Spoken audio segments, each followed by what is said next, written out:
Capítulo 11. Oh, mame, este mundo es absurdo y le falta buena voluntad. El martes por la mañana, Aomame escribió una nota para Tamaru. En ella le decía que el presunto cobrador de la NHK había regresado. Había aporreado la puerta y había vituperado en voz alta a Aomame, o más bien a la supuesta inquilina, la señora Takai. A todas luces aquello era excesivamente extraño. Quizá fuese necesario tomar precauciones. Aomame metió la nota en un sobre y lo dejó sobre la mesa de la cocina. En el sobre escribió la inicial T. Los que le traían las provisiones se lo harían llegar a Tamaru. Antes de la 1 del mediodía, Aomame se encerró en su dormitorio, cerró la puerta con pestillo, se metió en la cama y se puso a leer a Proust. Exactamente a la 1 sonó el timbre una vez. Tras esperar un poco, abrieron la puerta y el equipo de suministro entró en el piso. Como de costumbre, en un tris le llenaron la nevera, recogieron la basura y revisaron lo que había en los armarios. Al cabo de 15 minutos, finalizada la operación, salieron del piso y cerraron la puerta con llave. Luego volvieron a llamar al timbre a modo de contraseña. El mismo proceder de siempre. Tras esperar por precaución a que las agujas del reloj marcasen la 1:30, Aomame salió de su habitación y fue a la cocina. El sobre para Tamaru había desaparecido y sobre la mesa habían dejado una bolsa de papel que llevaba el nombre de una farmacia. Había además un grueso volumen titulado Enciclopedia Anatómica Femenina que Tamaru se había encargado de conseguirle. En la bolsa había 3 kits de tests de embarazo, cada uno de un laboratorio distinto. Abrió las cajas y comparó los prospectos. Las indicaciones eran muy parecidas. La prueba se podía realizar en caso de un retraso de la menstruación de más de una semana. Ofrecían una precisión del 95%, pero si daba positivo, es decir, si el resultado era que estaba embarazada, recomendaban consultar a un médico especialista lo antes posible. Fuera cual fuese el resultado, aconsejaban no precipitarse.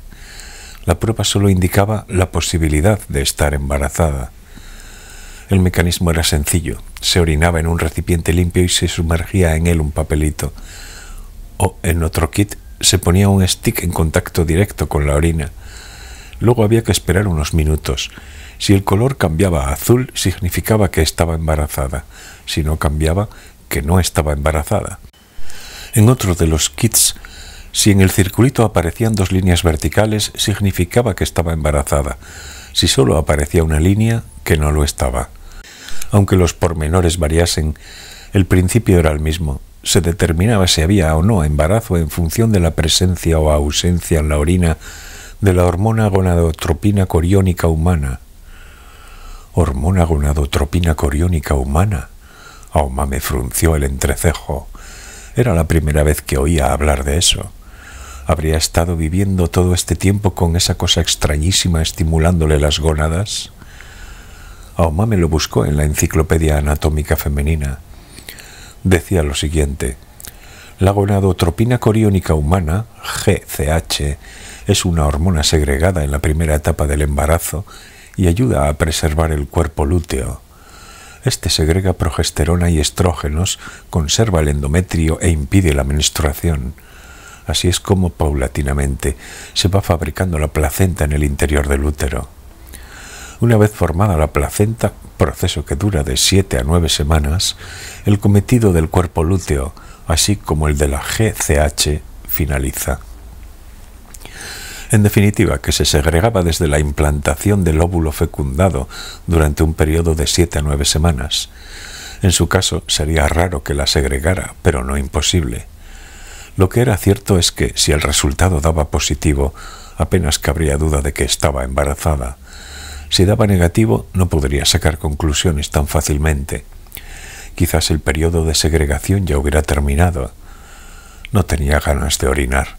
Sacó una botella de agua mineral de la nevera y se sirvió 2 vasos. Aún así, siguió sin sentir ganas. Pero no había prisa. Trató de olvidarse del test de embarazo y, sentada en el sofá, se enfrascó en la lectura de Proust. Hasta pasadas 3 horas no le entraron ganas. Orinó en el primer recipiente que encontró y sumergió una tira de papel. El papel fue cambiando de color hasta volverse de un azul vivo, una tonalidad elegante, perfecta, por ejemplo, para un vehículo. Un pequeño descapotable azul con una capota de color puro habano. Sería un placer conducir un coche así por una carretera a lo largo de la costa, sintiendo en la cara el viento de comienzos de verano. Sin embargo, lo que aquel azul le transmitía en una tarde de avanzado otoño, en el lavabo de un piso de Tokio, era el hecho de que estaba embarazada, o la altísima probabilidad del 95% de que lo estaba. De pie frente al espejo del lavabo, Aomame se quedó mirando fijamente la tira de papel azulada, pero por más que la contemplase, no iba a cambiar de color. Por si acaso probó un kit de otra marca. En el prospecto indicaba: ponga el extremo del stick en contacto con la orina. Sin embargo, como parecía que durante un rato no iba a volver a orinar, decidió sumergirlo en la orina que ya había en el recipiente. Orina fresca recién recogida.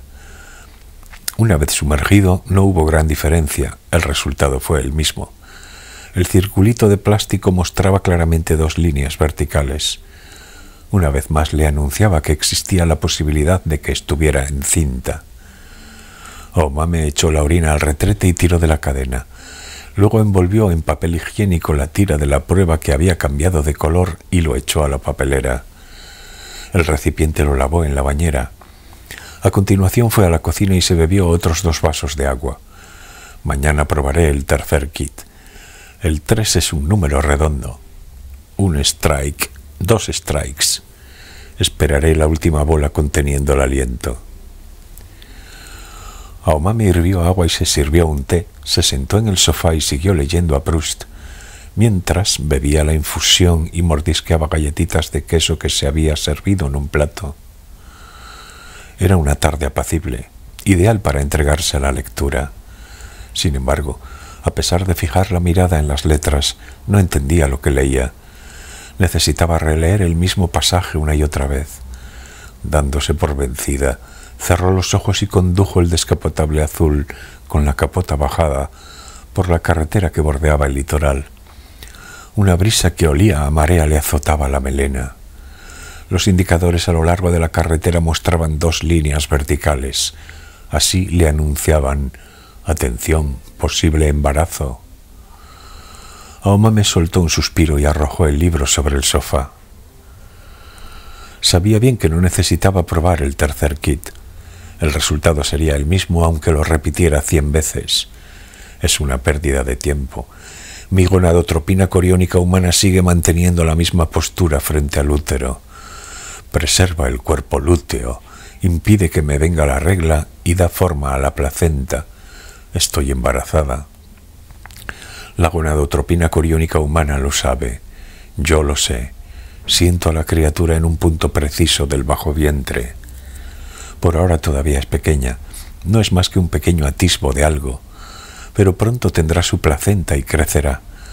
Recibirá los nutrientes que yo le proporcione y, dentro del líquido oscuro y denso, se desarrollará poco a poco, pero sin cesar. Era la primera vez que estaba encinta. Se caracterizaba por ser precavida. Solo creía en aquello que veía con sus propios ojos. Siempre se aseguraba de que su pareja utilizase preservativo. Nunca lo pasaba por alto, ni aunque estuviera borracha. Como le había dicho a la mujer de Azabu, desde que le vino la primera menstruación a los 10 años, jamás había tenido una falta. Nunca se le retrasaba más de un día. Los dolores menstruales eran llevaderos. Sangraba pocos días. Nunca le había impedido hacer deporte. La primera regla le vino unos meses después de haberle tomado la mano a Tengo en la clase de primaria.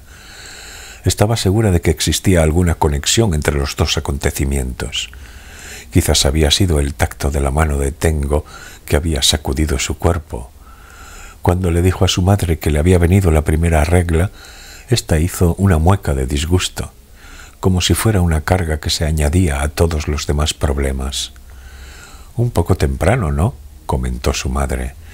Pero a Aomame no le molestó ese comentario. Aquello era asunto suyo, ni de su madre ni de nadie más.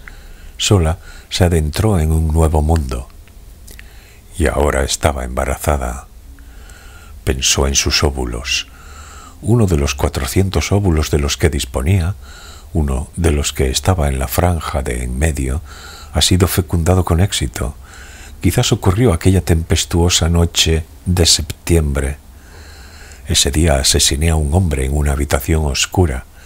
Le clavé una aguja afilada en la nuca que llegó a la parte inferior del cerebro. Pero ese hombre era muy diferente de los que asesiné en otras ocasiones. Era consciente de que iban a matarlo. Es más, lo deseaba.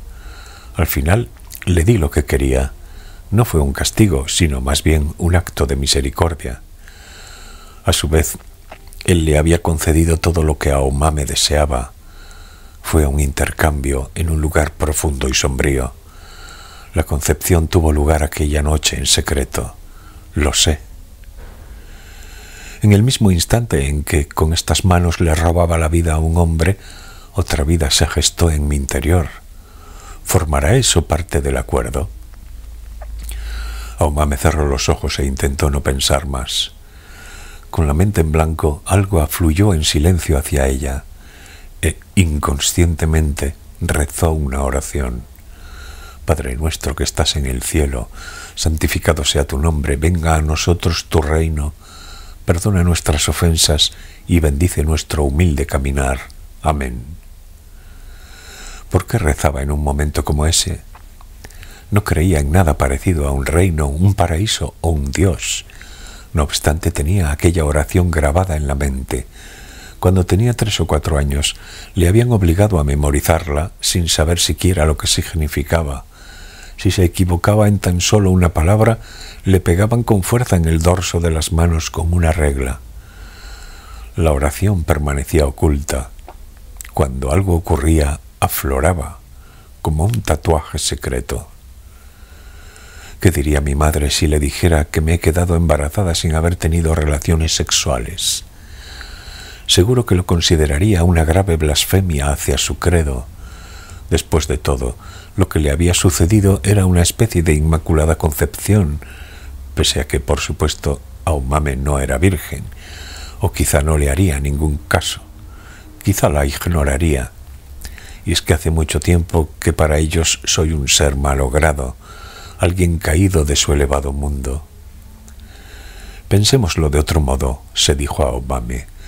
Dejemos de intentar explicar lo inexplicable y consideremos este fenómeno desde otro punto de vista. ¿Debo interpretar este embarazo como algo bueno y recibirlo con los brazos abiertos? ¿O debo considerarlo algo negativo e inoportuno? Por más vueltas que le doy, no llego a ninguna conclusión. Aún no he salido de mi asombro. Me siento perdida, confusa, en cierto modo hasta dividida. Y evidentemente soy incapaz de comprender la nueva verdad a la que me enfrento. Pero al mismo tiempo no podía evitar sentirse llena de curiosidad y expectante ante aquella pequeña fuente de calor. Fuera lo que fuese, quería ser testigo de lo que le ocurriese a lo que estaba gestándose en su interior. Por supuesto, también sentía miedo. Eso superaba su imaginación. A lo mejor era un cuerpo extraño y hostil que la estaba devorando desde dentro. Se le pasaron por la cabeza toda clase de posibilidades horribles. Sin embargo, principalmente la embargaba una sana curiosidad. Entonces, de improviso, una idea le vino a la mente, como un repentino rayo de luz en medio de las tinieblas. Lo que llevo en mi vientre podría ser de Tengo. Frunció ligeramente el ceño y durante un rato le dio vueltas a esa posibilidad. ¿Por qué iba a tener yo que concebir una criatura de Tengo? Veámoslo del siguiente modo. Esa noche tumultuosa en que tantas cosas sucedieron, en este mundo se produjo algo que permitió que Tengo enviara su semen a mi útero. El hecho es que, entre los truenos, el aguacero, la oscuridad y el asesinato, se creó un intersticio, un extraño pasadizo, aunque la idea resulte absurda. Debió de durar unos instantes, y ambos nos aprovechamos de manera eficaz de ese pasadizo. Mi cuerpo se valió de esa ocasión para recibir con ansia a Tengo y, como consecuencia, me quedé embarazada. Mi óvulo número 201 o 202 apresó uno de los millones de espermatozoides de Tengo, un espermatozoide franco, inteligente y sano como su dueño. Es una idea disparatada, no tiene ningún sentido. Por más palabras que utilizase para explicarla, nadie en este mundo lo comprendería. El hecho en sí de estar embarazada ya es incomprensible, pero después de todo estamos en el año 1584, un mundo en el que puede ocurrir cualquier cosa. Si esta criatura fuese realmente de Tengo. Aquella mañana, en el área de emergencia de la Ruta 3 de la autopista metropolitana, no apreté el gatillo de la pistola. Había ido con la firme intención de matarme y me introduje el cañón en la boca. No me daba miedo morir, porque iba a hacerlo para salvar a Tengo, pero una fuerza actuó en mí y decidí no suicidarme. Una voz lejana me llamó por mi nombre. ¿Sería porque me había quedado embarazada? ¿Intentaba hablarme de esta nueva vida? Entonces Aomá me recordó el sueño en el que la elegante mujer de mediana edad cubría su cuerpo desnudo con un abrigo.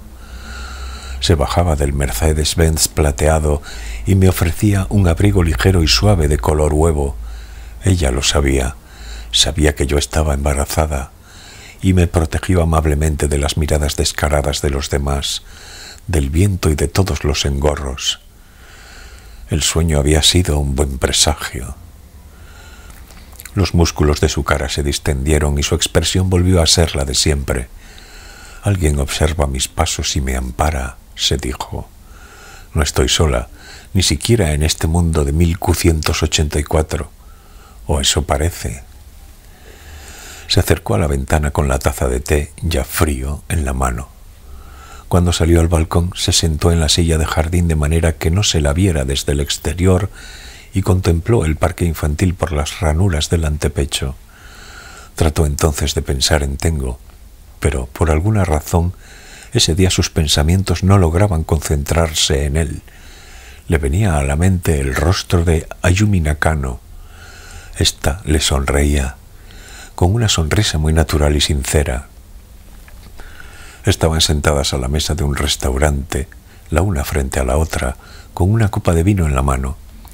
Ambas estaban un poco achispadas. Aquel excelente Borgoña circulaba suavemente por sus cuerpos a través de sus venas, tiñendo el mundo de un leve color de uva. Sin embargo, Aomame, había dicho Ayumi mientras frotaba la copa de vino con un dedo, creo que este mundo es absurdo y le falta buena voluntad. Quizás, había admitido a Aomame y después había añadido, pero este mundo se va a acabar cuando menos lo esperemos. Entonces vendrá el reino de los cielos. Me muero de impaciencia, había dicho Ayumi. ¿Por qué le hablé ese día del reino de los cielos?, se preguntó Aomame.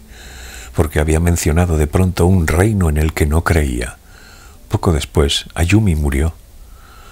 Cuando lo dije, debía de tener en mente un reino diferente de aquel en el que creen los de la Asociación de los Testigos. Posiblemente un reino más personal. Por eso me salió con tanta naturalidad. Pero, ¿en qué reino creo yo?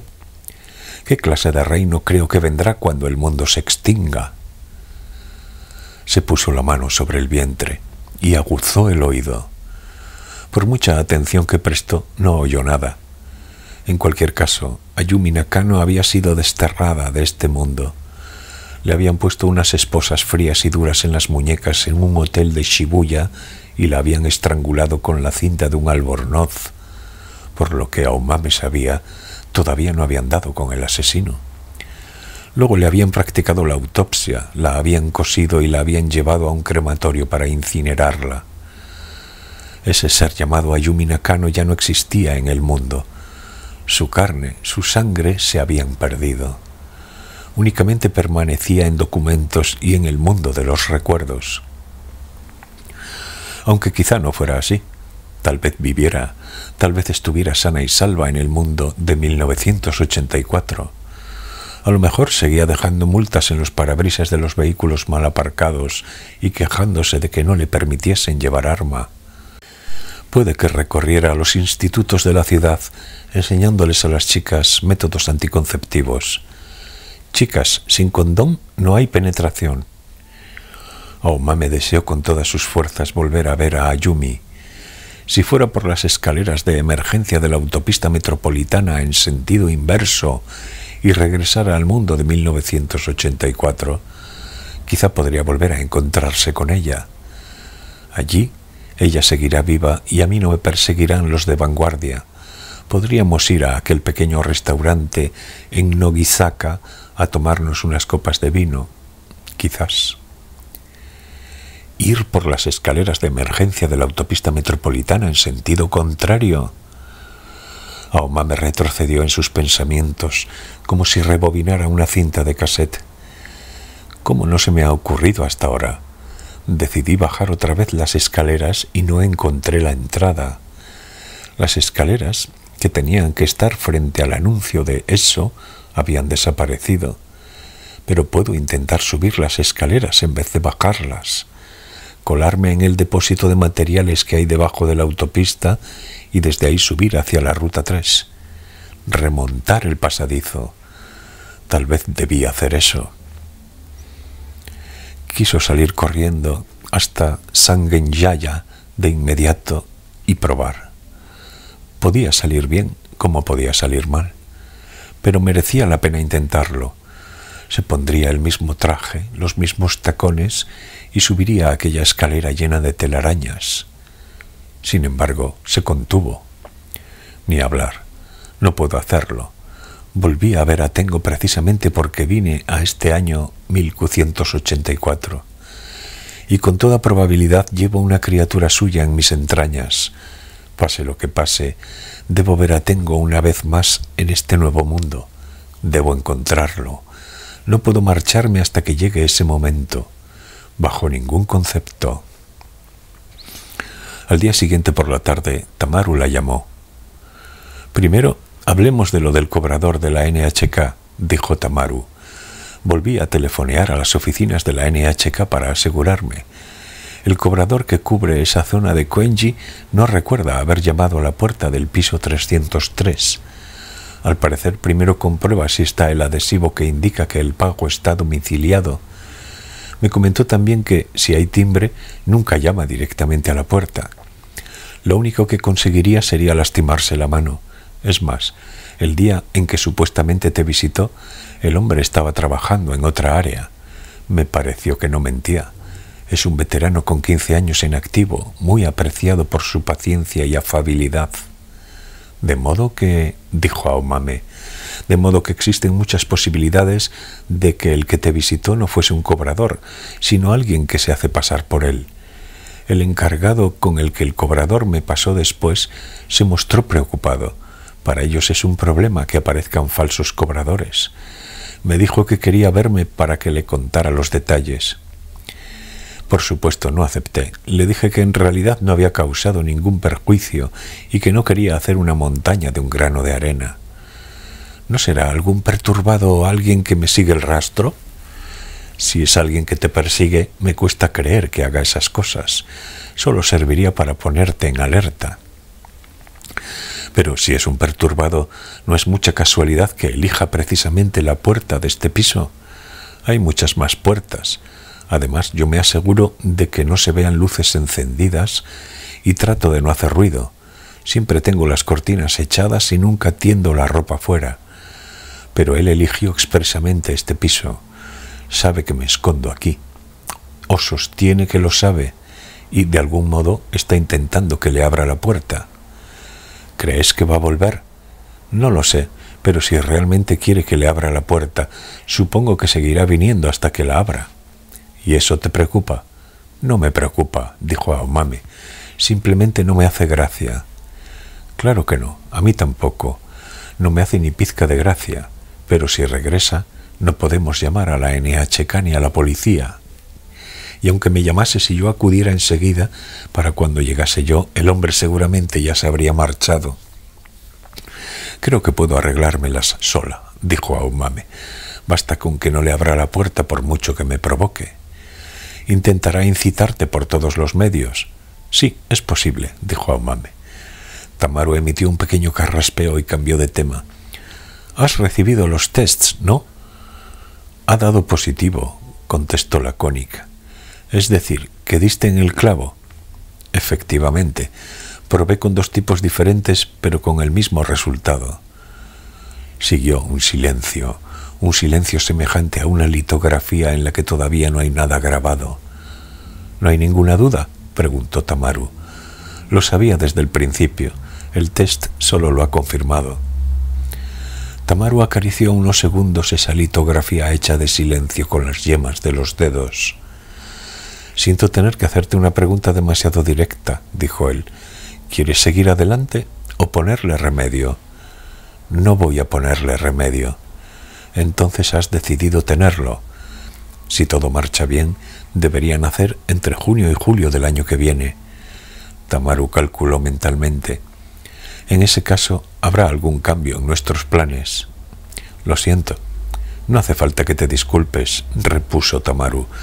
Todas las mujeres tienen derecho a dar a luz en cualquier circunstancia y debemos proteger ese derecho. Pareces de la Declaración de los Derechos Humanos, dijo Aomame. Por si acaso te lo preguntaré otra vez. No tienes ni idea de quién es el padre, ¿verdad? No he mantenido relaciones sexuales con nadie desde junio. Entonces, es algo así como una inmaculada concepción. Llamarlo así quizá cabrearía a una persona religiosa. Cuando ocurre algo desacostumbrado, siempre hay alguien que se cabrea, dijo Tamaru. Por otro lado, si estás embarazada, debe examinarte un médico cuanto antes. No permitiremos que pases el embarazo encerrada en ese piso. Aomame soltó un suspiro. Dejad que me quede aquí hasta finales de año. No os causaré ninguna molestia. Tamaru permaneció unos largos instantes en silencio. Puedes quedarte lo que queda de año, dijo al fin. Te lo prometí y mantengo mi palabra. Pero a comienzos del nuevo año tendremos que trasladarte a un lugar menos peligroso donde puedas recibir atención médica. ¿Lo comprendes? Sí, contestó Aomame. Sin embargo, no estaba segura. Si no pudiera encontrarme con Tengo, ¿me alejaría de aquí a pesar de todo? Yo una vez dejé embarazada a una mujer, declaró Tamaru. Aomame titubeó. ¿Tú? Pero tú no... Sí, efectivamente, soy gay. Y de los incondicionales. Siempre fue así y lo sigue siendo. E imagino que será así toda mi vida. Pero dejaste preñada a una mujer. Todos cometemos errores, dijo Tamaru. Sin embargo, no había ni una pizca de humor en ese comentario. Prefiero omitir los detalles, pero yo entonces era joven. El caso es que lo hice una vez y ¡pam!, di en el blanco. ¿Y qué hizo ella? No lo sé, respondió él. ¿No lo sabes? Supe de ella hasta el 6º mes de embarazo. A partir de ahí no tengo ni idea de lo que ocurrió. No se puede abortar en el 6º mes. Lo sé. Es muy probable que la criatura naciera, añadió Aomame. Pues sí. Si el niño nació, ¿te gustaría conocerlo? No tengo ningún interés, afirmó Tamaru sin dudar. No encaja con mi estilo de vida. ¿Y tú? ¿Querrás conocer y criar a la criatura? Aomame reflexionó. Un poco como a ti. También mis padres me dejaron de lado cuando era niña, de modo que no sé bien qué es eso. Digamos que no tengo un modelo que me sirva de referencia. Y a pesar de todo pretendes traer ese bebé al mundo, a un mundo violento y lleno de contradicciones. Porque busco el amor, afirmó Aomame, pero no el amor entre mi bebé y yo. Todavía no he llegado a esa etapa. Sin embargo, el bebé forma parte de ese amor. Posiblemente, de alguna forma. Pero si las cosas no salieran según lo previsto y la criatura no participase en absoluto del amor que buscas, me imagino que acabarías sufriendo, igual que nosotros dos. Existe esa posibilidad, pero siento que no va a ser así. Llámale intuición. Respeto tu intuición, dijo Tamaru. Sin embargo, desde el momento en que el ego nace en este mundo, lo hace portando ya una moral. Deberías recordarlo. ¿Quién dijo eso? Wittgenstein. Lo recordaré, dijo Aomame. Si tu hijo hubiera nacido, ¿cuántos años tendría ahora? Tamaru hizo cálculos. 17 años. 17. Aomame se imaginó a un chico o a una chica de 17 años portando una moral. En fin, se lo contaré a Madame, dijo Tamaru. Por cierto, le gustaría hablar personalmente contigo, pero ya sabes que por motivos de seguridad no puedo permitirlo. Tomo todas las medidas que puedo, pero ya solo comunicarse por teléfono es peligroso. Lo sé, pero ella se preocupa por ti y por todo lo relativo al embarazo. Eso también lo sé, le estoy agradecida. Lo más sensato es confiar en ella y seguir sus consejos. Es una persona muy sabia. Claro, respondió Aomame. Además, debo mantenerme alerta y cuidar de mí misma. Sin duda la anciana de Azabu es una persona sabia y poderosa, pero hay cosas que ella no parece saber. Probablemente no sepa los principios que rigen en 1584 y seguramente no se ha dado cuenta de que en el cielo hay 2 lunas. Tras colgar el teléfono, Aomame se acostó en el sofá y echó una siesta de 30 minutos. Una siesta corta, pero profunda. Soñó, y su sueño era como un espacio vacío. Dentro de ese vacío meditó. Escribió con tinta invisible en ese cuaderno en blanco. Al despertar había obtenido una imagen imprecisa, aunque extrañamente diáfana. Voy a tener a esta criatura. En este mundo puede nacer sin percances algo pequeño. Y, como había dicho Tamaru, portando una moral ineludible. Aomame se llevó la palma de la mano al bajo vientre y prestó atención. No notaba nada, todavía.